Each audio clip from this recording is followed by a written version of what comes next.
Shalom, ladies and gentlemen. Today, as always, we'll be talking about our weekly Torah portion, Parshas Vayechi. Obviously, not as always, because Parshas Vayechi, the life of Yaakov, is the final parsha of the book of Bereshit, the first book of Torah.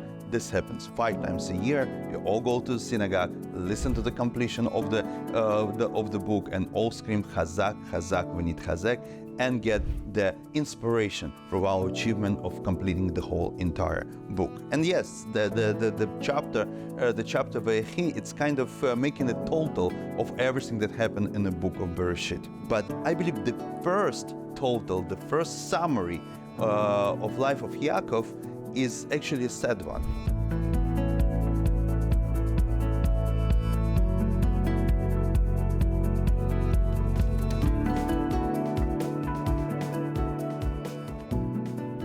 When Yaakov tells Yosef about his mother, about his beloved wife Rachel, and there is no more terrible and sad story than story of Yaakov and Rachel love.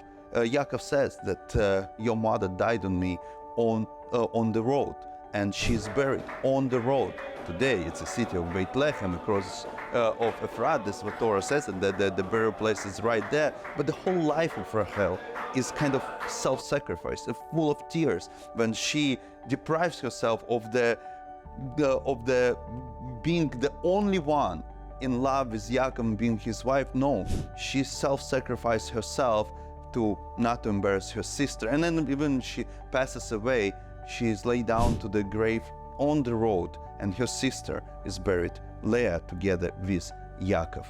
And this fact of Yaakov said that she died on the road nowhere.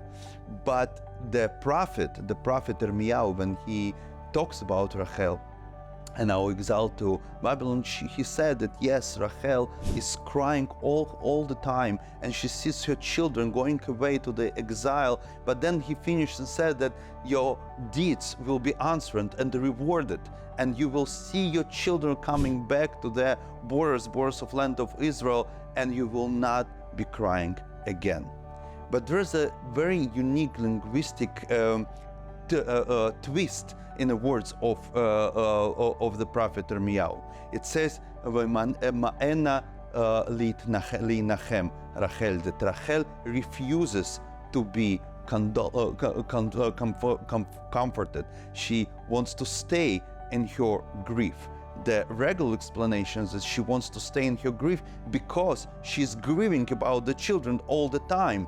But it's a different explanation, I think, if we will understand that exactly the same word that she refuses to stop her grief, Torah says about her husband, Yaakov. When the brothers come and tell him that Yosef was killed by the wild animal, he refuses to grieve as well. Again, the regular explanation that he's so sad that he cannot get out of his grief, of his mourning, but it's something else.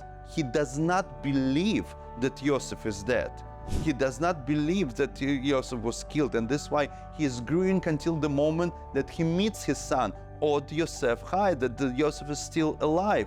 This is why he refuses to accept the fatal fate of Yosef. The same thing as Rachel refuses to accept the fact that we leave to the exile. She believes that we will come back. And all the time that we're in exile, she's crying. But interestingly, the same word appears in the story of Yosef, the son of Yaakov and Rachel.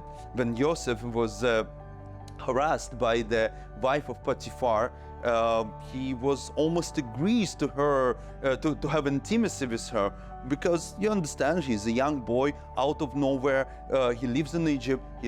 He's forgotten by his family. He is nobody, nowhere, and now to being close, with having intimacy with the wife of one of the most important peoples in Egypt, he will definitely, his career will be blooming.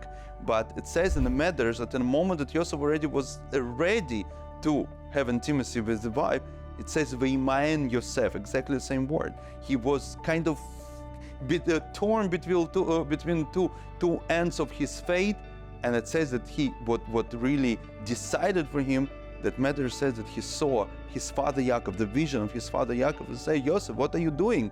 Your children their name should be inscribed on the breastplate of the high priest, and now because of this woman you will lose everything. But then the matter says that behind Yaakov was Rachel, with her eyes full of tears, that looked at Yosef.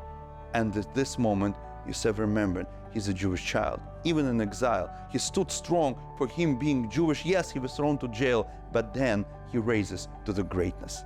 The same thing with us. Rachel is crying about us, her children, but she's crying because she refuses to give up on us. Yes, we're doing stupid things.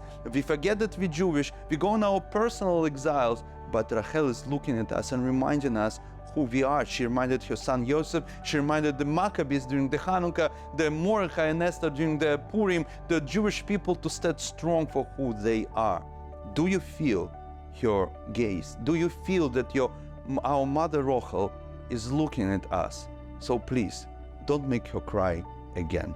Thank you. Good luck. I see you next week.